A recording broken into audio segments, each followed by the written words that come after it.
ਵਾਹਿਗੁਰੂ ਜੀ ਕਾ ਖਾਲਸਾ ਵਾਹਿਗੁਰੂ ਜੀ ਕੀ ਫਤਿਹ। ਮੈਂ ਤੁਹਾਡੀ ਹੋਸਟ ਨੀਲਮ ਕੌਰ ਤੇ ਮੈਂ ਟੀਵੀ 84 ਦੇ ਸਾਰੇ ਦਰਸ਼ਕਾਂ ਤੇ ਸ਼ਰੋਤਿਆਂ ਦਾ ਦਿਲੀ ਸਵਾਗਤ ਕਰਦੀ ਹਾਂ ਪ੍ਰੋਗਰਾਮ ਸੱਚੋ ਸੱਚ ਵਿੱਚ, ਜਿਹੜੇ ਇਸ ਪ੍ਰੋਗਰਾਮ ਨਾਲ ਦੇਸ਼ਾਂ ਵਿਦੇਸ਼ਾਂ ਤੋਂ ਜੁੜ ਚੁੱਕੇ ਨੇ। ਇਸ ਪ੍ਰੋਗਰਾਮ ਦੀ ਰੂਏ ਰਵਾਂ ਡਾਕਟਰ ਅਮਰਜੀਤ ਸਿੰਘ ਜੀ ਰੋਜ਼ਾਨਾ ਇਸ ਤਰ੍ਹਾਂ ਸਟੂਡੀਓ ਵਿੱਚ ਮੇਰੇ ਨਾਲ ਮੌਜੂਦ ਨੇ। ਆਓ ਨਾ ਮਿਲ ਕੇ ਅੱਜ ਦੇ ਅਹਿਮ ਇਸ਼ੂਜ਼ ਬਾਰੇ ਗੱਲਬਾਤ ਕਰਦੇ ਹਾਂ। ਜੀ ਡਾਕਟਰ ਸਾਹਿਬ, ਵਾਹਿਗੁਰੂ ਜੀ ਕਾ ਖਾਲਸਾ ਵਾਹਿਗੁਰੂ ਜੀ ਕੀ ਫਤਿਹ। ਜੀ ਡਾਕਟਰ ਸਾਹਿਬ, ਜੀ ਆਇਆਂ ਨੂੰ ਪ੍ਰੋਗਰਾਮ ਸੱਚੋ ਸੱਚ ਵਿੱਚ। ਬਹੁਤ ਸ਼ੁਕਰੀਆ ਜੀ ਡਾਕਟਰ ਸਾਹਿਬ, ਅੱਜ 28 ਮਾਰਚ 2017 15 ਚੇਤ ਨਾਨਕਸ਼ਾਹੀ ਸੰਮਤ 549 ਦਾ ਦਿਨ ਹੈ। ਤੇ ਡਾਕਟਰ ਸਾਹਿਬ, ਪ੍ਰੋਗਰਾਮ ਸ਼ੁਰੂ ਕਰਨ ਤੋਂ ਪਹਿਲਾਂ ਅਸੀਂ ਆਪਣੇ ਦਰਸ਼ਕਾਂ ਨੂੰ ਦੱਸ ਦੇਣਾ ਚਾਹੁੰਦੇ ਹਾਂ ਕਿ ਜੇ ਤੁਸੀਂ ਹੱਕ ਸੱਚ ਇਨਸਾਫ ਦੀ ਗੱਲ ਨੂੰ ਸੁਣਨਾ ਚਾਹੁੰਦੇ ਹੋ ਤਾਂ ਤੁਸੀਂ spectrum cable, RCN cable, Bell 5 cable in Canada, roku, Jadoo box, ਸ਼ਾਵਾ, Facebook, online streaming, global CPN ਦੀ ਐਪ ਰਾਹੀਂ, ਟੀਵੀ 84 ਦੀ ਐਪ ਰਾਹੀਂ ਤੁਸੀਂ ਟੀਵੀ 84 ਨੂੰ ਦੇਖ ਸਕਦੇ ਹੋ। ਜੀ ਡਾਕਟਰ ਸਾਹਿਬ, ਪਹਿਲੇ ਇਸ਼ੂ ਬਾਰੇ ਤੁਸੀਂ ਕੀ ਕਹਿਣਾ ਚਾਹੋਗੇ? ਦੇਖੋ, ਅੱਜ ਦੁਨੀਆ ਦੇ ਵਿੱਚ ਲਗਭਗ 193 ਦੇਸ਼ ਯੂਨਾਈਟਿਡ ਨੇਸ਼ਨਸ ਦੇ ਮੈਂਬਰ ਨੇ ਜੀ। ਭਾਵੇਂ ਦੁਨੀਆ ਦੇ ਦੇਸ਼ਾਂ ਦੀ ਗਿਣਤੀ 230 ਦੇ ਕਰੀਬ ਹੈ। ਜਿਸ ਸ਼ਹਿਰ ਚੋਂ ਅਸੀਂ ਇਹ ਪ੍ਰੋਗਰਾਮ ਕਰਦੇ ਹਾਂ, ਨਿਊਯਾਰਕ, ਯੂਨਾਈਟਿਡ ਨੇਸ਼ਨਸ ਦੇ ਹੈੱਡਕੁਆਟਰ ਤੇ ਜਿਹੜਾ 193 ਦੇਸ਼ਾਂ ਦੇ ਝੰਡੇ ਝੂਲਦੇ ਨੇ ਜੀ। ਔਰ ਬੜੇ ਰੀਸੈਂਟ ਟਾਈਮ ਦੇ ਵਿੱਚ ਅਸੀਂ ਦੇਖਦੇ ਹਾਂ ਕਿ ਸਾਊਥ ਸੁਡਾਨ ਹੋਏ ਜਾਂ ਕੋਸੋਵੋ ਹੋਏ ਜਾਂ ਉਸ ਤੋਂ ਪਹਿਲਾਂ ਜਿਵੇਂ Baltic status, Lithuania, Latvia, Estonia ਜਾਂ ਸੋਵੀਅਤ ਯੂਨੀਅਨ ਦੇ 15 ਹਿੱਸੇ ਜਿਹੜੇ ਕਿ 1999-90 'ਚ ਬਣੇ, ਇਹ ਸਾਰੇ ਬੜੇ ਨਵੇਂ ਦੇਸ਼ ਨੇ। ਔਰ ਇਹ ਜ਼ਰੂਰੀ ਹੈ ਇਸ ਗੱਲ ਨੂੰ ਸਮਝਣਾ, ਕਿਉਂਕਿ ਜਦੋਂ ਵੀ ਅਸੀਂ ਉਪ ਮਹਾਦੀਪ ਦੇ ਕੌਂਟੈਕਸਟ, ਸਬ ਕੰਟੀਨੈਂਟ ਦੇ ਕੌਂਟੈਕਸਟ 'ਚ ਸਿੱਖਾਂ ਦੀ ਸਟਰਗਲ ਦੀ ਗੱਲ ਕਰਦੇ ਹਾਂ ਪੰਜਾਬ 'ਚ, ਜਾਂ ਕਸ਼ਮੀਰੀਆਂ ਦੀ ਗੱਲ ਹੁੰਦੀ ਹੈ, ਜਾਂ ਨਾਗਿਆਂ ਦੀ ਗੱਲ ਹੁੰਦੀ ਹੈ, ਜਾਂ ਅਸਾਮੀਆਂ ਦੀ ਗੱਲ ਹੁੰਦੀ ਹੈ, ਜਾਂ ਮਨੀਪੁਰ ਵਾਲਿਆਂ ਦੀ ਗੱਲ ਹੁੰਦੀ ਹੈ, ਤੇ ਉਸ ਦੇਸ਼ ਦੇ ਹਾਕਮਾਂ ਨੇ ਜਿਹੜੀਆਂ ਲੋਕਾਂ ਦੀਆਂ ਰਾਜਸੀ ਉਮੰਗਾਂ ਨੇ, ਪੋਲੀਟੀਕਲ ਐਸਪੀਰੇਸ਼ਨਸ ਨੇ, ਉਹਨਾਂ ਨੂੰ ਇਸ ਤਰੀਕੇ ਦੇ ਨਾਲ, ਇੰਨੇ ਗਲਤ ਪ੍ਰਚਾਰ ਦੇ ਨਾਲ, ਏਕਤਾ ਅਖੰਡਤਾ ਦੇ ਨਾਂ ਥੱਲੇ ਔਰ ਦੇਸ਼ ਧਰੋਹ ਬਣਾ ਕੇ, ਗੱਦਾਰ ਬਣਾ ਕੇ ਪੇਸ਼ ਕੀਤਾ ਕਿ ਆਮ ਲੋਕ, ਸਾਡੇ ਵੱਡਾ ਹਿੱਸਾ, ਅੱਜ 30 ਮਿਲੀਅਨ ਸਿੱਖ ਕੌਮ ਦੁਨੀਆ ਦੇ 150 ਤੋਂ ਜ਼ਿਆਦਾ ਦੇਸ਼ਾਂ ਦੇ ਵਿੱਚ ਵਸਦੀ ਹੈ, ਪਰ ਸਾਡੀ ਕੌਮ ਦਾ ਵੀ ਇੱਕ ਵੱਡਾ ਹਿੱਸਾ ਜਦੋਂ ਆਜ਼ਾਦੀ ਦੀ ਗੱਲ ਆਉਂਦੀ ਹੈ ਜਾਂ ਖਾਲਿਸਤਾਨ ਸ਼ਬਦ ਆਉਂਦਾ ਹੈ, ਉਹ ਇੱਕਦਮ ਘਬਰਾਹਟ ਮਹਿਸੂਸ ਕਰਦੇ ਨੇ। ਸ਼ਾਇਦ ਇਸ ਕਰਕੇ ਵੀ ਕਿ ਉਹਨਾਂ ਨੂੰ ਇੰਟਰਨੈਸ਼ਨਲ ਕਾਨੂੰਨ ਕੀ ਨੇ, ਯੂਨਾਈਟਿਡ ਨੇਸ਼ਨਸ ਦਾ ਜਦੋਂ ਚਾਰਟਰ 10 ਦਸੰਬਰ 1948 ਨੂੰ ਸੈਨ ਫਰਾਂਸਿਸਕੋ ਦੇ ਵਿੱਚ ਮਨਜ਼ੂਰ ਹੋਇਆ ਸੀ, ਤੇ ਉਦੋਂ ਸਿਰਫ 50 ਦੇਸ਼ ਯੂਨਾਈਟਿਡ ਨੇਸ਼ਨਸ ਦੇ ਮੈਂਬਰ ਸੀ, ਕਿ ਕਿਵੇਂ ਇਹ ਜਿਹੜਾ ਦੇਸ਼ ਤੇ ਕਾਲ ਹੈ, ਜਿਹੜੀਆਂ ਜਿਓਗ੍ਰਾਫੀਕਲ ਬਾਉਂਡਰੀਜ਼ ਹੁੰਦੀਆਂ ਨੇ, ਇਹ ਪਾਣੀ ਤੇ ਲੀਕ ਵਾਂਗ ਨੇ, ਇਹ ਕੋਈ ਪੱਥਰ ਤੇ ਲਕੀਰ ਨਹੀਂ ਹੈ। ਦੁਨੀਆ ਦੇ ਵਿੱਚ ਕਈ ਵਾਰ ਕੁਛ ਜਿਹੜੇ ਐਕਸਪੈਂਸ਼ਨਿਸਟ ਡਿਜ਼ਾਈਨਸ ਵਾਲੇ ਮੁਲਕ ਨੇ, ਉਹ ਦੂਸਰਿਆਂ ਦੇ ਹੱਕ ਦੱਬ ਲੈਂਦੇ ਨੇ, ਫਿਰ ਸਮਾਂ ਆਉਣ ਦੇ ਉੱਤੇ ਜਦੋਂ ਉਹਨਾਂ ਨੂੰ ਕੰਟਰੋਲ 'ਚ ਨਹੀਂ ਰੱਖ ਸਕਦੇ, ਉਹ ਆਜ਼ਾਦ ਹੁੰਦੇ ਨੇ, ਫਿਰ ਉਹ ਕਿਸੇ ਹੋਰ ਦਾ ਪ੍ਰੋਵਿੰਸ ਬਣ ਜਾਂਦੇ ਨੇ। ਹੁਣ ਕਈ ਵਾਰ ਅਸੀਂ ਦੇਖਦੇ ਹਾਂ ਕਿ ਜਦੋਂ ਗੁਰਬਾਣੀ ਦੇ ਵਿੱਚ ਵੀ ਗੁਰੂ ਨਾਨਕ ਸਾਹਿਬ ਜਦੋਂ ਬਾਬਰ ਦੇ ਹਮਲੇ ਦਾ ਜ਼ਿਕਰ ਕਰਦੇ ਨੇ, ਤੇ ਖੁਰਾਸਾਨ ਖਸਮਾਨਾ ਕੀਆ ਹਿੰਦੁਸਤਾਨ ਡਰਾਇਆ। ਹੁਣ ਉਦੋਂ ਖੁਰਾਸਾਨ ਜਿਹੜਾ ਪ੍ਰੋਵਿੰਸ ਸੀ, ਉਹ ਕਿਹਦਾ ਹਿੱਸਾ ਸੀ?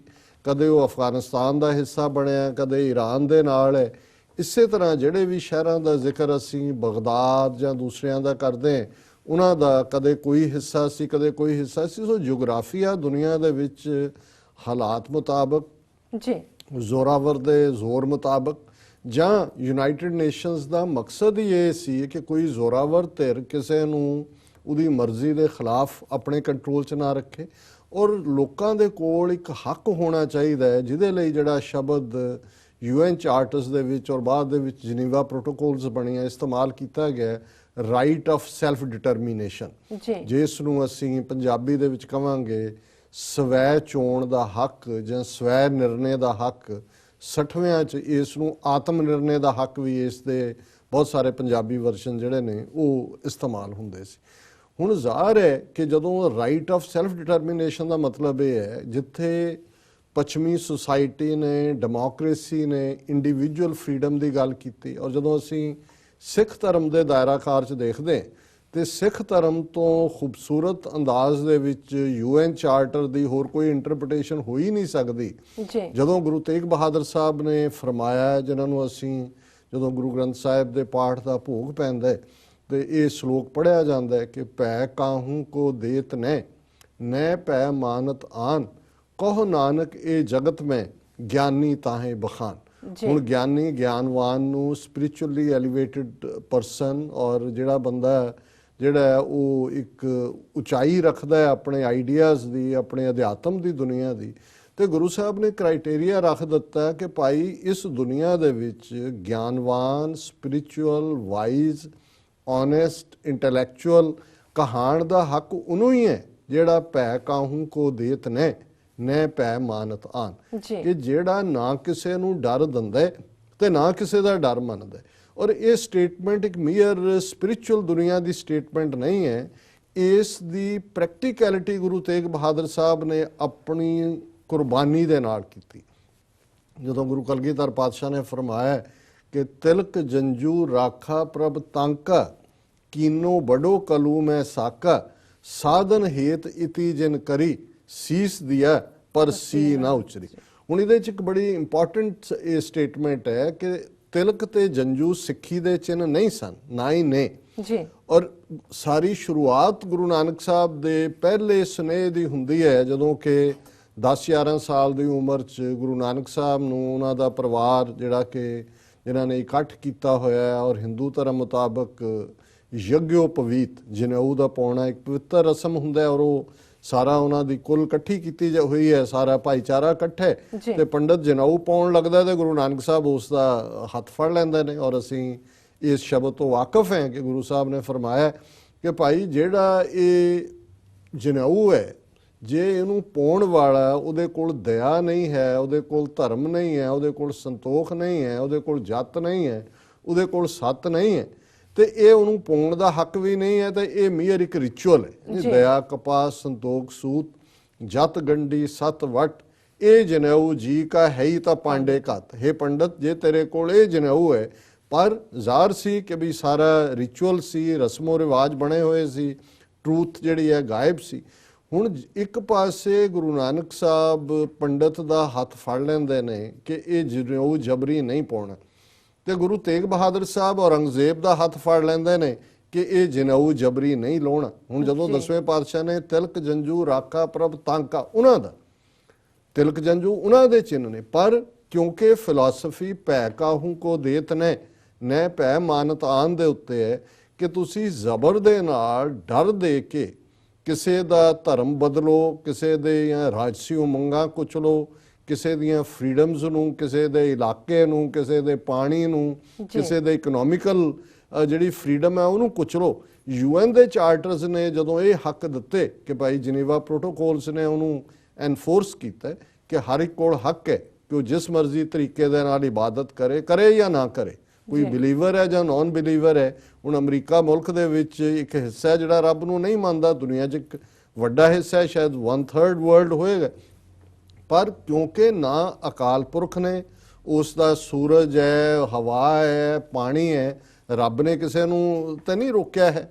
ਬੇਸ਼ੱਕ ਅਕਿਰਤ ਕਾਣ ਹੋ ਜਾਣ, ਦਿੰਦਾ ਦੇ ਲੈਂਦੇ ਥੱਕ ਪਾਹੇ ਜੁਗਾ ਜੁਗੰਤਰ ਖਾਈ ਖਾਏ, ਪਰ ਜੇ ਅਕਾਲ ਪੁਰਖ ਦੀਆਂ ਕੁਦਰਤ ਦੀਆਂ ਨਿਯਮਤਾਂ ਜਿਹੜੀਆਂ ਨੇ ਸਭ ਦੇ ਲਈ ਬਿਨਾਂ ਕਿਸੇ ਵਿਤਕਰੇ ਤੋਂ ਨੇ, ਤੇ ਇਹੀ ਆਧਾਰ ਸਿੱਖੀ ਦਾ ਸੀ ਕਿ ਭਾਈ ਰੱਬ ਦੇ ਘਰ 'ਚ ਵੀ ਬਿਨਾਂ ਜ਼ਾਤ, ਰੰਗ, ਨਸਲ, ਧਰਮ, ਜੈਂਡਰ ਦੇ ਵਿਤਕਰੇ ਦੇ ਜਿਹੜਾ ਹਰ ਇੱਕ ਦੇ ਲਈ ਕੁਦਰਤ ਨੇ ਸਭ ਕੁਝ ਮੁਹੱਈਆ ਕਰਵਾਇਆ ਹੋਇਆ।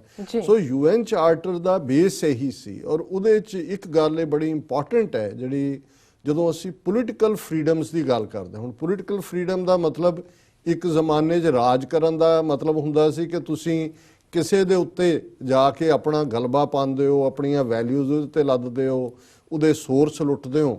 ਉਹ ਜ਼ਮਾਨੇ ਸੀ ਕਿ ਕਿਸੇ ਜਦੋਂ ਤੁਸੀਂ ਗਨੀਮਤ ਜਿਹੜਾ ਸ਼ਬਦ ਵੀ ਆਇਆ ਹੁਣ ਗਨੀਮੁਲ, ਅਸੀਂ ਜਦੋਂ ਜਾਪ ਸਾਹਿਬ 'ਚ ਪੜ੍ਹਦੇ ਹਾਂ ਕਿ ਗਨੀਮੁਲ ਸ਼ਿਕਸਤ ਹੈ, ਗਰੀਬੁਲ ਪਰਸਤ ਹੈ।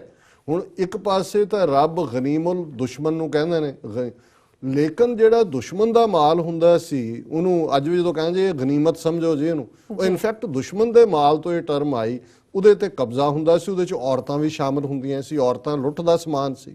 ਲੇਕਿਨ ਵੈਲਿਊਜ਼ ਬਦਲੀਆਂ ਸਮੇਂ ਦੇ ਨਾਲ, ਹਰ ਇੱਕ ਦੇ ਹੱਕਾਂ ਦੀ ਗੱਲ ਹੋਈ। ਔਰ ਦੂਸਰੇ ਸੰਸਾਰ ਯੁੱਧ ਤੋਂ ਬਾਅਦ ਜਿਹੜਾ ਕਿ ਬੜਾ ਵਿਨਾਸ਼ਕਾਰੀ ਸੀ, ਕਰੋੜਾਂ ਲੋਕ ਮਾਰੇ ਗਏ। ਔਰ ਉਹਦੇ 'ਚ ਕੀ ਸੀ ਅੱਜ ਜਿਹੜੀ ਯੂਰਪ ਦੇ ਵਿੱਚ ਹਾਲਤ ਬਣੀ ਹੋਈ ਹੈ ਜਾਂ ਅਮਰੀਕਾ 'ਚ ਡੋਨਲਡ ਟਰੰਪ ਦੇ ਵਾਈਟ ਹਾਊਸ 'ਚ ਆਉਣ ਤੋਂ ਬਾਅਦ ਕੀ ਚੱਲ ਰਿਹਾ, ਇੱਕ ਨਫ਼ਰਤ, ਇੱਕ ਜ਼ੀਨੋਫੋਬੀਆ, ਇੱਕ ਇਸਲਾਮੋਫੋਬੀਆ। ਔਰ ਜੇ ਤੁਸੀਂ ਪ੍ਰੀ ਸੈਕੰਡ ਵਰਲਡ ਵਾਰ ਦੇਖਦੇ ਹੋ, ਇਹੋ ਜਿਹੇ ਹਾਲਾਤ ਹੀ ਯੂਰਪ ਦੇ ਸੀ। ਨੈਸ਼ਨਲਿਜ਼ਮ, ਉਹਦੇ ਵਿੱਚ ਜਰਮਨ ਨੈਸ਼ਨਲਿਜ਼ਮ, ਰੇਸਿਜ਼ਮ ਜਿਹਨੂੰ ਹਿਟਲਰ ਨੇ ਹਵਾ ਦਿੱਤੀ, ਉਹਦੀ ਨਾਜ਼ੀ ਪਾਰਟੀ ਨੇ। ਔਰ ਇਸੇ ਤਰ੍ਹਾਂ ਇਟਲੀ ਦੇ ਵਿੱਚ ਮੁਸੋਲਿਨੀ ਆਇਆ, ਫਾਸ਼ਿਜ਼ਮ, ਜਿਹਦੇ 'ਚ ਅਸੀਂ ਡਿਕਟੇਟਰਸ਼ਿਪ ਜਾਂ ਅਸੀਂ ਫਾਸ਼ਿਸਟ ਸ਼ਬਦ ਕਿਸੇ ਲਈ ਕਹਿੰਦੇ ਹਾਂ, ਜਿਹੜਾ ਕਿ ਮਨਾਹੀਆਂ ਕਰਦੇ। ਸੋ ਅੱਜ ਵੀ ਬਹੁਤ ਸਾਰਾ ਮਾਹੌਲ ਯੂਰਪ ਦੇ ਵਿੱਚ ਇਹੀ ਜਿਹੜਾ ਸੋ ਕਾਲਡ ਨੈਸ਼ਨਲਿਜ਼ਮ ਹੈ ਇਹ ਉੱਪਰ ਨੂੰ ਆ ਰਿਹਾ, ਔਰ ਭਾਰਤ ਦੇ ਵਿੱਚ ਤਾਂ ਇਹ ਵਰਸਟ ਫਾਰਮ 'ਚ ਹੈ। ਹੁਣ ਜਿਹੜੀ ਪਾਰਟੀ ਦੇ ਹੱਥ ਅੱਜ ਪੋਲੀਟੀਕਲ ਪਾਵਰ ਹੈ, ਔਰ ਕੱਲਾ ਦਿੱਲੀ ਦੇ ਵਿੱਚ ਹੀ ਮੋਦੀ ਦੀ ਸਰਕਾਰ ਨਹੀਂ ਹੈ। ਜਿਵੇਂ ਪਿੱਛੇ 5 ਵਿਧਾਨ ਸਭਾ ਜਿਹੜੀਆਂ ਨੇ ਅਸੈਂਬਲੀਜ਼, ਵਿਧਾਨ ਸਭਾਵਾਂ ਦੀਆਂ ਚੋਣਾਂ ਹੋਈਆਂ ਨੇ, 2 ਦੇ ਵਿੱਚ ਯੂਪੀ ਔਰ ਉੱਤਰਾਖੰਡ 'ਚ ਬਿਲਕੁਲ ਜਿਵੇਂ ਉਹ ਜਗਰਨੌਟ ਹੁੰਦਾ, ਜਗਨਨਾਥ ਦਾ ਰੱਥ, ਉਵੇਂ ਦਰੜ ਦਿੱਤਾ। ਜਿਨ੍ਹਾਂ 2 'ਚੋਂ ਸੈਕੰਡ ਪਾਰਟੀ ਵੀ ਰਹੇ, ਗੋਆ ਔਰ ਮਨੀਪੁਰ 'ਚ, ਉੱਥੇ ਉਹਨਾਂ ਨੇ ਧੱਕੇ ਨਾਲ ਸਰਕਾਰ ਬਣਾ ਲਈ।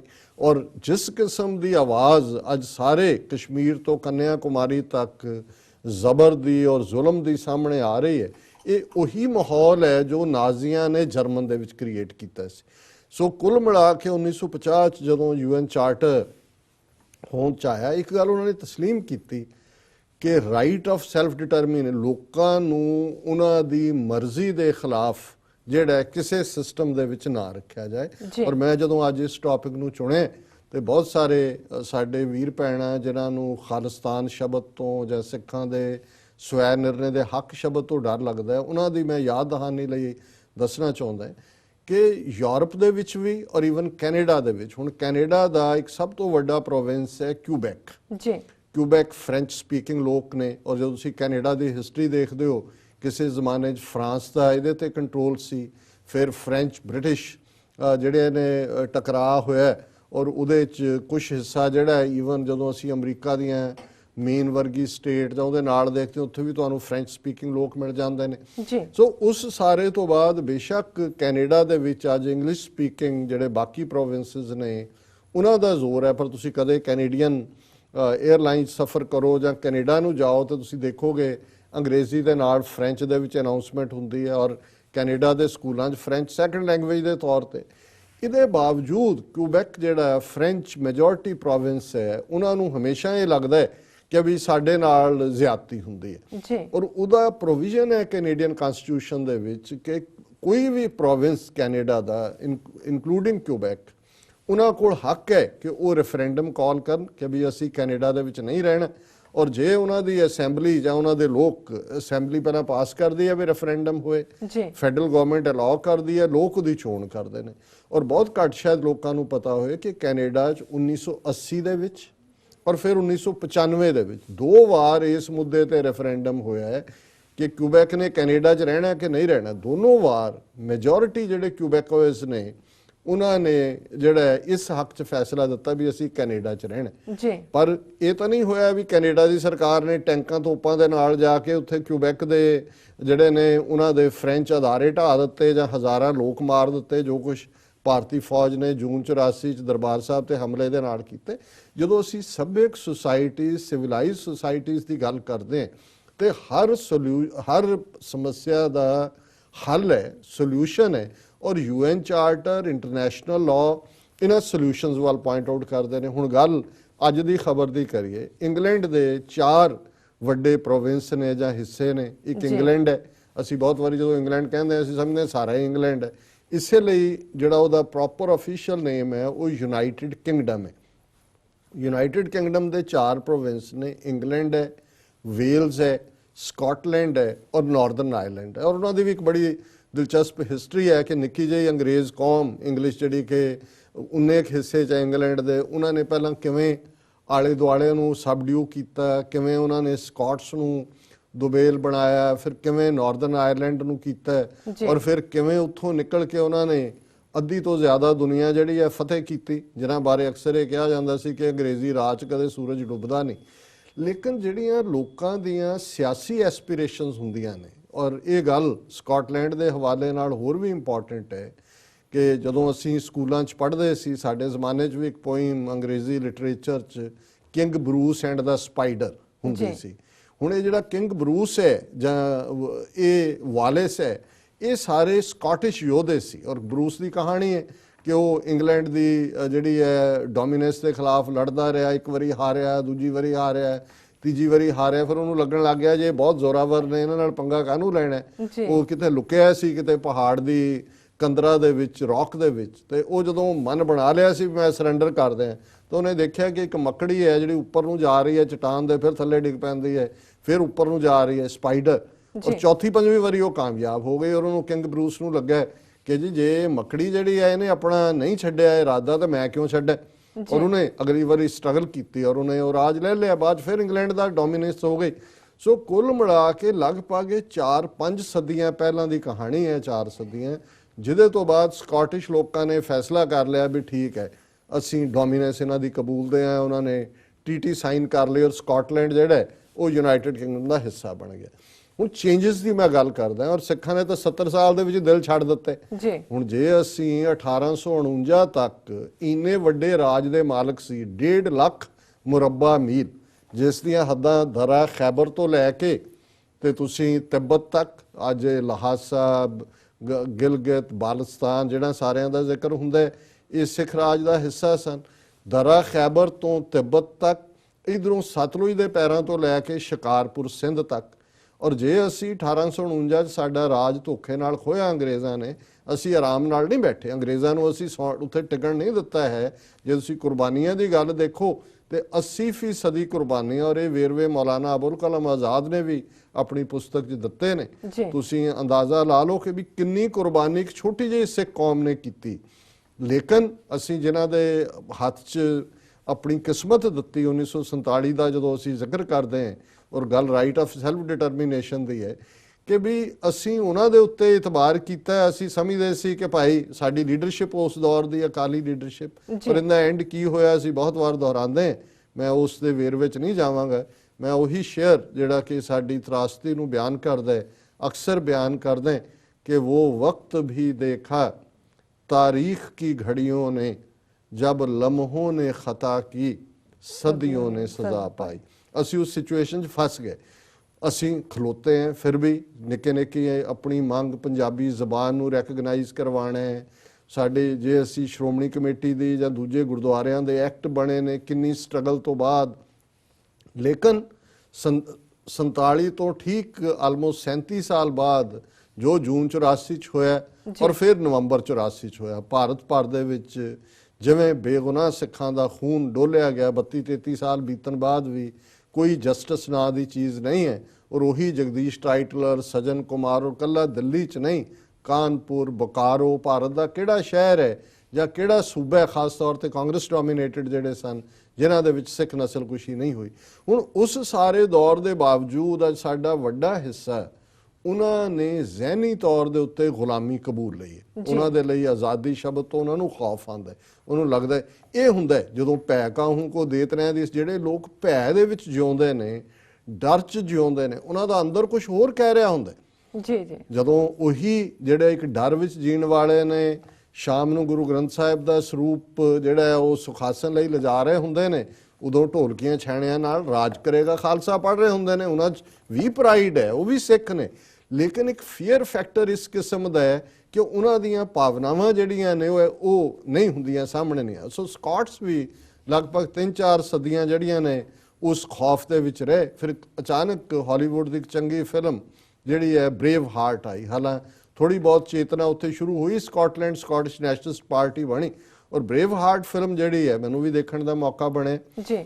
ਉਹ ਇੱਕ ਐਸੀ ਸੀ ਜਿਹਦੇ 'ਚ ਸਕਾਟਸ ਨੂੰ ਆਪਣੀ ਗਲੋਰੀਅਸ ਹਿਸਟਰੀ, ਪਾਸਟ, ਉਹਨਾਂ ਦੇ ਨਾਲ ਕੀ ਹੋਇਆ, ਔਰ ਉਹੀ ਸਕਾਟਿਸ਼ ਨੈਸ਼ਨਲਿਸਟ ਪਾਰਟੀ ਜਿਹੜੀ ਹੈ ਜਿਹਦੇ ਕੋਲ ਬੜੀਆਂ ਥੋੜ੍ਹੀਆਂ ਜਿਹੀਆਂ ਵੋਟਾਂ ਜਿਹਨਾਂ ਨੂੰ ਪੈਂਦੀਆਂ ਸੀ, ਉਹ ਅਚਾਨਕ ਉੱਭਰੀ ਸਟੇਟ ਲੈਵਲ, ਸਕਾਟਲੈਂਡ ਦੇ ਲੈਵਲ ਤੇ ਔਰ ਪਾਰਲੀਮੈਂਟ ਦੇ ਲੈਵਲ ਤੇ। ਅੱਜ ਜੇ ਬ੍ਰਿਟਿਸ਼ ਪਾਰਲੀਮੈਂਟ 'ਚ ਦੇਖਣਾ ਹੈ, ਜੇ ਸ਼ਾਇਦ 60 ਉੱਥੋਂ ਸਕਾਟਲੈਂਡ 'ਚੋਂ ਚੁਣੇ ਜਾਂਦੇ ਨੇ ਮੈਂਬਰ ਪਾਰਲੀਮੈਂਟ, 57 ਜਿਹੜੇ ਨੇ ਉਹ ਸਕਾਟਿਸ਼ ਨੈਸ਼ਨਲਿਸਟ ਪਾਰਟੀ ਦੇ ਨੇ, ਔਰ ਸਕਾਟਿਸ਼ ਨੈਸ਼ਨਲਿਸਟ ਪਾਰਟੀ ਦੀ ਗਵਰਨਮੈਂਟ ਹੈ ਸਕਾਟਲੈਂਡ 'ਚ। ਅਜੇ 2 ਸਾਲ ਪਹਿਲਾਂ ਹੀ ਜਿਹੜਾ ਪੁਰਾਣੇ ਪ੍ਰੈਜ਼ੀਡੈਂਟ ਜਿਹੜਾ ਰਜੀਮ ਦੇ ਵੇਲੇ ਸਕਾਟਿਸ਼ ਲੋਕਾਂ ਨੇ ਕਿਹਾ ਕਿ ਜੀ ਅਸੀਂ ਨਹੀਂ ਰਹਿਣਾ ਇੰਗਲੈਂਡ ਦੇ ਨਾਲ, ਅਸੀਂ ਆਪਣਾ ਅਲੱਗ ਮੁਲਕ ਬਣਾਉਣਾ।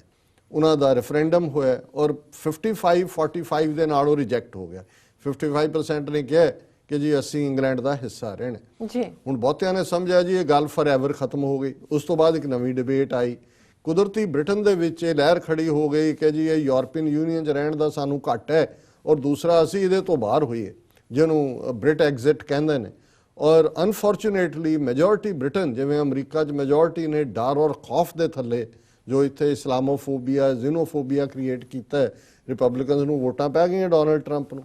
ਉੱਥੇ ਵੀ ਜਿਹੜੀ ਵੋਟ ਹੈ ਉਹ ਜਿਹੜੀ ਹੈ ਉਹਨਾਂ ਨੇ ਬ੍ਰੈਕਸਿਟ ਦੇ ਹੱਕ 'ਚ ਪਾ ਦਿੱਤੇ ਕਿ ਨਿਕਲੋ ਇਹਦੇ 'ਚੋਂ। ਜੀ ਹੁਣ ਜ਼ਾਹਰ ਹੈ ਕਿ ਜਦੋਂ ਤੁਸੀਂ ਇਹਨਾਂ ਚਾਰੋਂ ਪ੍ਰੋਵਿੰਸਿਸ ਦਾ ਦੇਖਦੇ ਹੋ ਕਿ ਜਿਨ੍ਹਾਂ ਦਾ ਮੈਂ ਜ਼ਿਕਰ ਕੀਤਾ ਹੈ, ਇੰਗਲੈਂਡ ਔਰ ਵੇਲਜ਼ ਨੇ ਵੋਟ ਪਾਈ, ਜਿਹੜੀਆਂ ਮੈਜੋਰਟੀ ਵੋਟਾਂ ਜਦੋਂ ਕਾਊਂਟ ਹੋਈਆਂ ਉਹਦੇ 'ਚ ਉਹ ਨਿਕਲਣ ਦੇ ਲਈ ਸੀ। ਲੇਕਿਨ ਸਕਾਟਲੈਂਡ ਔਰ ਨਾਰਦਰਨ ਆਇਰਲੈਂਡ ਉਹਨਾਂ ਨੇ ਵੋਟ ਪਾਈ ਕਿ ਜੀ ਅਸੀਂ ਰਹਿਣਾ ਉਹਦੇ 'ਚ, ਜੀ ਮੈਜੋਰਟੀ ਜਿਹੜੀ ਸੀ। ਹੁਣ ਪਿਛਲਾ ਜਿਹੜਾ ਇਹਦੇ ਬਾਵਜੂਦ ਕਿ ਰੈਫਰੈਂਡਮ ਹੋ ਕੇ ਹਟਿਆ, ਲੇਕਿਨ ਹੁਣ ਦੁਬਾਰਾ ਅੱਜ ਜਿਹੜੀ ਮੇਨ ਖਬਰ ਹੈ ਵਰਲਡ ਮੀਡੀਆ ਦੀ ਕਿ Scottish parliament backs bid for new independence referendum. ਅੱਜ ਹੀ ਜਿਹੜੀ ਹੈ ਸਕਾਟਲੈਂਡ ਦੀ ਪਾਰਲੀਮੈਂਟ ਦੇ ਵਿੱਚ ਉੱਥੇ ਫਸਟ ਮਿਨਿਸਟਰ ਕਹਿੰਦੇ ਨੇ ਪ੍ਰਾਈਮ ਮਿਨਿਸਟਰ ਨੂੰ, ਔਰ ਬੀਬੀ ਬੜੀ ਟਫ ਹੈ ਜਿਹੜੀ ਹੈ ਨਿਕੋਲਾ ਸਟਰਗਨ। ਉਹਨੇ ਪਹਿਲਾਂ ਹੀ ਕਿਹਾ ਸੀ, ਉਹਨੇ ਕਿਹਾ ਜੀ ਅਸੀਂ ਇਹ ਜੇ ਤੁਸੀਂ ਨਿਕਲਣਾ ਹੈ ਯੂਰਪੀਅਨ ਯੂਨੀਅਨ, ਅਸੀਂ ਤੁਹਾਡੇ ਨਾਲ ਹੀ ਨਹੀਂ ਰਹਿਣਾ। ਜੀ ਔਰ ਅੱਜ ਜਦੋਂ ਵੋਟਾਂ ਪਈਆਂ ਨੇ ਸਕਾਟਲੈਂਡ ਦੀ ਪਾਰਲੀਮੈਂਟ 'ਚ ਤੇ 69 ਮੈਂਬਰਸ ਨੇ ਕਿਹਾ ਕਿ ਜੀ ਕਰਵਾਓ ਦੁਬਾਰਾ ਰੈਫਰੈਂਡਮ ਕਿ ਅਸੀਂ ਨਹੀਂ ਰਹਿਣਾ ਇੰਗਲੈਂਡ 'ਚ। 59 ਵੋਟਾਂ ਜਿਹੜੀਆਂ ਨੇ ਉਹ ਅਗੇਂਸਟ ਪਈਆਂ ਨੇ। ਔਰ ਜਿਹੜੀ ਸਟੇਟਮੈਂਟ ਇਹਨੇ ਬੀਬੀ ਨੇ ਦਿੱਤੀ ਨਿਕੋਲਾ ਸਟਰਜਨ ਨੇ, ਉਹਨੇ ਕਿਹਾ ਕਿ ਵੀ Scotland's future should be in the hands of the Scots people, ਕਿ ਵੀ ਸਾਡੀ ਕਿਸਮਤ ਕੋਈ ਹੋਰ ਡਿਸਾਈਡ ਕਰੇ, ਜੀ ਇਹ ਨਹੀਂ ਹੈ, ਇਹ ਇਵੇਂ ਹੀ ਹੋਣਾ ਚਾਹੀਦਾ। ਔਰ ਜਿਵੇਂ ਮੈਂ ਕੈਨੇਡਾ ਦਾ ਜ਼ਿਕਰ ਕੀਤਾ ਹੈ ਕਿ ਕੈਨੇਡਾ 'ਚ ਕਿਊਬੈਕ ਵਾਲਿਆਂ ਨੇ 2 ਵਾਰ 1980 'ਚ 1995 'ਚ ਜਿਹੜਾ ਰੈਫਰੈਂਡਮ ਕੀਤਾ, ਭਾਵੇਂ ਕੈਨੇਡਾ 'ਚ ਰਹਿਣ ਦੇ ਹੱਕ 'ਚ ਸੀ, ਪਰ ਇਹਦਾ ਮਤਲਬ ਇਹ ਨਹੀਂ ਹੈ ਕਿ ਅੱਗੋਂ ਲਈ ਉਹਨਾਂ ਨੇ ਦਰਵਾਜ਼ੇ ਬੰਦ ਕਰ ਲਏ। ਔਰ ਸਕਾਟਲੈਂਡ ਵਾਲੇ ਵਿਦਨ ਜਿਹੜਾ 2 ਸਾਲ ਉਹ ਦੁਬਾਰਾ ਜਿਹੜੇ ਨੇ ਉਸ ਰੈਫਰੈਂਡਮ ਦੇ ਲਈ ਜਾ ਰਹੇ ਨੇ। ਔਰ ਉਹਦੇ 'ਚ ਜਿਹੜਾ ਉਹਨਾਂ ਨੇ ਸਟੇਟਮੈਂਟ ਹੈ ਉਹਨਾਂ ਦੀ, Scotland like the rest of UK stands at a crossroads, Sturgeon told the Edinburgh assembly at the start of Tuesday's debate. ਜਦੋਂ ਡਿਬੇਟ ਸ਼ੁਰੂ ਹੋਈ ਉਹਨੇ ਕਿਹਾ ਜੀ ਅਸੀਂ ਸਾਰੇ ਚੁਰਾਹੇ ਤੇ ਹੈਗੇ when Article 50 of the Lisbon Treaty is triggered tomorrow, ਕਿਉਂਕਿ ਇਹ ਆਰਟੀਕਲ 25 ਹੈ ਜਿਹਨੂੰ ਟ੍ਰਿਗਰ ਕਰਕੇ ਬ੍ਰਿਟਨ ਬਾਹਰ ਨਿਕਲਣਾ ਚਾਹੁੰਦਾ ਹੈ ਯੂਰਪੀਅਨ ਯੂਨੀਅਨ ਚੋਂ। Change for our country becomes inevitable, ਕਿ ਜੋ ਵੀ ਹੋਏਗਾ ਉਹਦਾ ਸਾਡੇ ਤੇ ਵੀ ਅਸਰ ਹੋਏਗਾ। There will be an impact on trade, on investment and on living standards and an impact on the very nature of the society we live in, ਕਿ ਜਿਸ ਸੁਸਾਇਟੀ 'ਚ ਅਸੀਂ ਰਹਿੰਦੇ ਹਾਂ ਉਸ ਦੇ ਉੱਤੇ ਉਹਦੀ ਆਰਥਿਕਤਾ ਤੇ ਉਸ ਦੇ ਲਿਵਿੰਗ ਸਟੈਂਡਰਡਸ ਤੇ ਹੋਏਗਾ। ਔਰ ਉਹਦੇ 'ਚ ਉਹਨਾਂ ਨੇ ਕਿਹਾ, ਸੋ ਉਹਨਾਂ ਨੇ ਪ੍ਰਪੋਜ਼ ਕੀਤਾ ਕਿ new independent referendum between autumn 2018 and spring 2019 once the terms of Brexit have become clearer but before it has taken effect। ਔਰ ਉਹਨੇ ਕਿਹਾ ਕਿ ਈਸਟਰ ਤੋਂ ਬਾਅਦ ਜਿਹੜਾ ਜੇ ਇੰਗਲੈਂਡ ਵਾਲਿਆਂ ਨੇ ਸਾਡਾ ਨਾ ਮੰਨਿਆ, ਫਿਰ ਉਹਨੇ ਬੀਬੀ ਨੇ ਕਿਹਾ ਕਿ ਈਸਟਰ ਤੋਂ ਬਾਅਦ ਅਸੀਂ ਦੱਸਾਂਗੇ ਕਿ ਅਸੀਂ ਕੀ ਕਰਨਾ ਹੈ। ਮੈਂ ਸਮਝਦਾ ਇਹ ਨੇ ਸਭਿਅਕ ਸੁਸਾਇਟੀਜ਼ ਕਿ ਤੁਸੀਂ ਕਿਸੇ ਦੀ ਮਰਜ਼ੀ ਦੇ ਖਿਲਾਫ, ਹੋ ਸਕਦਾ ਅਗਲੀ ਵਾਰ ਵੀ ਨਤੀਜਾ ਇਹੀ ਹੋਏ ਕਿ ਉਹਨਾਂ ਨੇ ਇੰਗਲੈਂਡ ਦੇ ਨਾਲ ਰਹਿਣਾ, ਜਾਂ ਉਹ ਤਾਂ ਡਿਸਾਈਡ ਕਰ ਰਹੇ ਸੀ ਕਿ ਭਾਈ ਜਦੋਂ ਅਸੀਂ ਸੈਪਰੇਟ ਹੋਵਾਂਗੇ ਅਸੈਟ ਕਿਵੇਂ ਵੰਡੇ ਜਾਣਗੇ, ਕਿਉਂਕਿ ਸਕਾਟਲੈਂਡ ਦੇ ਨਾਲ ਸਮੁੰਦਰ ਲੱਗਦਾ, ਉਹਦੇ 'ਚ ਤੇਲ ਹੈ, ਫਿਰ ਜਿਹੜਾ ਕਰਜ਼ਾ ਇੰਗਲੈਂਡ ਨੇ ਦੇਣਾ ਦੁਨੀਆ ਦਾ ਉਹ ਕਿਵੇਂ ਸ਼ੇਅਰ ਹੋਏਗਾ।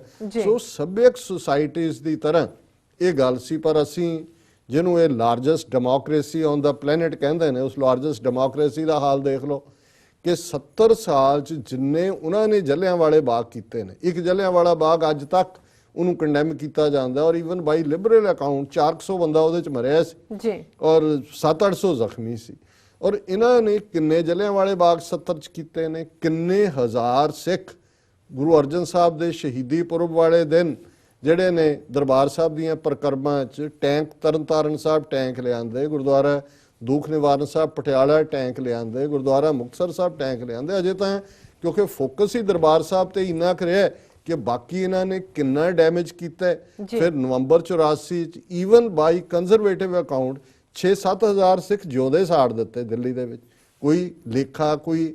ਔਰ ਕਸ਼ਮੀਰ 'ਚ ਜੋ ਚੱਲ ਰਿਹਾ ਪਿਛਲੇ ਜਦੋਂ ਦੇ ਕੁਝ ਮਹੀਨੇ ਤੋਂ, ਉੱਥੇ ਬੱਚਿਆਂ ਨੇ ਆਪਣੀ ਫਰੀडम ਦੇ ਮੂਵਮੈਂਟ ਨੂੰ ਜੁਆਇਨ ਕੀਤੇ, ਕਿਵੇਂ 15,000 ਤੋਂ ਜ਼ਿਆਦਾ ਜ਼ਖਮੀ ਨੇ ਪੈਲਟ ਗਨਸ ਦੇ ਨਾਲ, ਕਿੰਨੇ ਜਿਹੜੇ ਨੇ ਉਹ ਅੰਨੇ ਬਣਾ ਦਿੱਤੇ ਗਏ ਨੇ। ਔਰ ਅੱਜ ਜਦੋਂ ਅਸੀਂ ਗੱਲਬਾਤ ਕਰ ਰਹੇ ਹਾਂ, ਅੱਜ ਦੀ ਮੇਨ ਖਬਰ ਹੀ ਜਿਹੜੀ ਹੈ ਉਹਦੇ 'ਚ 2-3 ਸਿਵਲੀਅਨ ਮਾਰ ਦਿੱਤੇ ਨੇ, ਲੋਕ ਸੜਕਾਂ ਤੇ ਉਤਰੇ ਹੋਏ ਨੇ। ਜੀ ਹੁਣ ਕਸ਼ਮੀਰ ਦੇ ਮਾਮਲੇ 'ਚ ਕਸ਼ਮੀਰ ਦਾ ਕੇਸ ਖੁਦ ਜੰਮੂ ਕਸ਼ਮੀਰ ਦਾ ਨਹਿਰੂ ਜਿਹੜਾ ਉਹ UN ਸਿਕਿਉਰਿਟੀ ਕਾਉਂਸਲ 'ਚ ਲੈ ਕੇ ਆਇਆ ਹੈ ਔਰ ਉਹਨਾਂ ਨੇ ਕਿਹਾ ਜੀ ਰੈਫਰੈਂਡਮ ਉੱਥੇ ਕਰਵਾਓ, ਪਲੇਬਿਸਾਈਟ ਰਾਏਸ਼ੁਮਾਰੀ ਕਰਵਾਓ। ਜੀ ਜੇ ਸਭਿਅਕ ਸੁਸਾਇਟੀ ਹੋਏ ਜਾਂ ਸਭਿਅਕ ਕੰਟਰੀ ਹੋਏ, ਪੰਜਾਬ ਹੈ, ਜੰਮੂ ਕਸ਼ਮੀਰ ਹੈ, ਅਸਾਮ ਹੈ, ਨਾਗਾਲੈਂਡ ਹੈ, ਮਨੀਪੁਰ ਹੈ, ਜਿੱਥੇ ਸਮੱਸਿਆ ਨੇ, ਜਿਹੜੇ ਲੋਕ ਤੁਹਾਡੇ ਨਾਲ, ਔਰ ਇਹ ਕੀ ਕਾਰਨ ਹੈ ਵੀ 3 ਮਾਈਨੋਰਿਟੀਜ਼ ਭਾਰਤ ਦੀਆਂ ਜਿਹੜੀਆਂ ਕਿ ਆਪਣੀਆਂ ਸਟੇਟਾਂ 'ਚ ਮੈਜੋਰਿਟੀ ਨੇ, ਉਹਨਾਂ ਦੇ ਤੁਸੀਂ ਲੱਖਾਂ ਲੋਕ ਮਾਰੇ ਨੇ। ਪੰਜਾਬ 'ਚ ਸਿੱਖ ਨੇ ਮੈਜੋਰਿਟੀ 'ਚ, ਜੰਮੂ ਕਸ਼ਮੀਰ 'ਚ ਮੁਸਲਮਾਨ ਮੈਜੋਰਿਟੀ 'ਚ ਨੇ, ਨਾਗਾਲੈਂਡ ਔਰ ਮਿਜ਼ੋਰਮ 'ਚ ਕ੍ਰਿਸਚਨ ਮੈਜੋਰਿਟੀ 'ਚ ਨੇ ਵੀ, ਔਰ ਤਿੰਨੋਂ ਹੀ ਬਾਰਡਰਿੰਗ ਸਟੇਟਸ ਨੇ ਜੀ ਵੀ। ਕੁਛ ਤਾਂ ਸਿਸਟਮ ਦੇ ਵਿੱਚ ਰੋਟਨ ਹੈ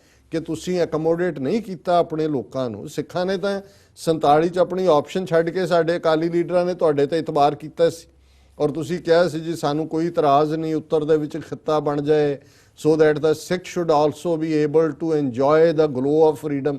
ਇਹ ਸਾਨੂੰ ਤੁਸੀਂ ਗਲੋ ਆਫ ਫਰੀडम ਦਿੱਤੀ ਹੈ। ਸੋ ਮੈਂ ਇਹੀ ਕਹਿਣਾ ਚਾਹੁੰਦਾ ਕਿ ਭਾਈ ਸਾਡੀ ਕੌਮ 30 ਮਿਲੀਅਨ ਸਿੱਖ ਨੇਸ਼ਨ, ਅਸੀਂ ਇੰਟਰਨੈਸ਼ਨਲ ਕਾਨੂੰਨਾਂ 'ਚ ਯਕੀਨ ਰੱਖਦੇ ਹਾਂ, ਅਸੀਂ ਭੈ ਕਾਹੂ ਕੋ ਦੇਤ ਨੇ ਨਹਿ ਪੈਮਾਨਤ ਆਂ 'ਚ ਯਕੀਨ ਰੱਖਦੇ ਹਾਂ। ਸਾਡੀ ਲੜਾਈ ਕੋਈ ਹਿੰਦੂ ਧਰਮ ਦੇ ਖਿਲਾਫ ਨਹੀਂ ਹੈ, ਹਿੰਦੂਆਂ ਦੇ ਖਿਲਾਫ ਨਹੀਂ ਹੈ, ਸਾਡੀ ਲੜਾਈ ਇੰਡੀਅਨ ਸਟੇਟ ਦੇ ਖਿਲਾਫ ਹੈ ਔਰ ਸਾਡੀ ਲੜਾਈ well within the ambit of UN charter, well within the ambit of international laws ਹੈ ਔਰ ਸਮੱਸਿਆ ਦਾ ਹੱਲ ਹੈ ਕਿ ਭਾਈ ਇਥੋਂ ਤੁਸੀਂ ਜੇ ਨਾਰਦਰਨ ਆਇਰਲੈਂਡ ਉਹਨਾਂ ਨੇ ਵੀ, ਔਰ ਜੇ ਉਹਨਾਂ ਨੇ ਬ੍ਰੈਕਸਿਟ, ਜਦੋਂ ਇੱਕ ਵਾਰੀ ਸਕਾਟਲੈਂਡ ਦਾ ਰੈਫਰੈਂਡਮ ਹੋਇਆ, Northern Ireland will be the next in line. So ਅਸੀਂ ਸਮਝਦੇ ਹਾਂ ਕਿ ਵੀ ਇਹ ਅਲਟੀਮੇਟਲੀ ਸੋਲੂਸ਼ਨ ਨੇ ਜਿੱਥੇ ਕਿ ਸਮੱਸਿਆਵਾਂ ਹੱਲ ਕੀਤੀਆਂ ਜਾਂਦੀਆਂ ਨੇ। ਸੋ ਸਾਡੇ ਲੋਕਾਂ ਨੂੰ ਡਰਨ ਘਬਰਾਉਣ ਦੀ ਲੋੜ ਨਹੀਂ ਹੈ ਕਿ ਜਦੋਂ ਕੋਈ ਆਜ਼ਾਦੀ ਦੀ ਗੱਲ ਕਰਦਾ, ਇਹ ਮੁੱਢਲਾ ਹੱਕ ਹੈ ਹਰ ਇੱਕ ਨੂੰ ਆਜ਼ਾਦ ਹੋਣ ਦਾ ਹੱਕ ਹੈ। ਔਰ ਪਰਿਵਾਰਾਂ 'ਚ ਵੀ ਜਦੋਂ ਉਸੇ ਹੀ ਮਾਂ ਪਿਓ ਦੇ ਜਿਹੜੇ ਨੇ ਜੰਮੇ ਪਾਲੇ ਪੁੱਤਰ ਪੁੱਤਰੀਆਂ ਹੁੰਦੇ ਨੇ, ਜਦੋਂ ਉਹਨਾਂ ਨੂੰ ਲੱਗਦਾ ਹੈ ਕਿ ਵੀ ਨਹੀਂ ਹੈ, ਭਾਵੇਂ ਕਈ ਵਾਰੀ ਉਹ ਗਲਤ ਵੀ ਹੁੰਦਾ, ਉਹ ਅੱਡ ਵੀ ਹੋ ਜਾਂਦੇ ਨੇ, ਫਿਰ ਉਹ ਆਪਸ ਦੇ ਵਿੱਚ ਕੋਆਪਰੇਟ ਵੀ ਕਰਦੇ ਨੇ। ਧਰਤੀ ਕਿਹੜੀ ਕਿਸੇ ਨੇ ਚੁੱਕ ਕੇ ਲੈ ਜਾਣੀ ਹੈ, ਕਿਤੇ ਪੰਜਾਬ ਜਾਂ ਦਿੱਲੀ ਜਾਂ ਪਾਕਿਸਤਾਨ ਜਾਂ ਬੰਗਲਾਦੇਸ਼ ਜਾਂ ਦੂਜਾ, ਉਹ ਸਦੀਆਂ ਤੋਂ ਐਗਜ਼ਿਸਟ ਕਰਦੇ ਨੇ, ਲਾਈਨਾਂ ਬਦਲਦੀਆਂ ਰਹਿੰਦੀਆਂ ਨੇ। ਸੋ ਅਸੀਂ ਸਮਝਦੇ ਹਾਂ ਕਿ ਇਹ ਜਿਹੜਾ ਯੂਰਪੀਅਨ ਔਰ ਵੈਸਟਰਨ ਸੁਸਾਇਟੀ ਦਾ ਇੱਕ ਨੋਰਮ ਹੈ ਜਿਨ੍ਹਾਂ ਨੇ ਇੰਟਰਨੈਸ਼ਨਲ ਲਾਅ ਦਿੱਤੇ ਨੇ, ਇਹਦੇ ਥੱਲੇ ਸਾਡਾ ਵੀ ਹੱਕ ਹੈ, ਮੁੱਢਲਾ ਹੱਕ ਹੈ ਕਿ ਅਸੀਂ ਆਜ਼ਾਦੀ ਨੂੰ ਐਸਪਾਇਰ ਕਰੀਏ ਔਰ ਆਜ਼ਾਦੀ ਦੀ ਉਹ ਮੰਗ ਜਿਹੜੀ ਹੈ ਇੱਕ ਦਿਨ ਜ਼ਮੀਨੀ ਹਕੀਕਤ ਦੇ ਵਿੱਚ ਬਦਲੇ। ਜੀ ਡਾਕਟਰ ਸਾਹਿਬ, ਬਿਲਕੁਲ। ਇੱਥੇ ਲੈਣਾ ਬ੍ਰੇਕ। ਵਿਊਅਰਸ ਤੁਸੀਂ ਇਸ ਤਰ੍ਹਾਂ ਬਣੇ ਰਹਿਣਾ, ਮਿਲਦੇ ਆਫਟਰ ਦਿਸ ਸ਼ਾਰਟ ਬ੍ਰੇਕ।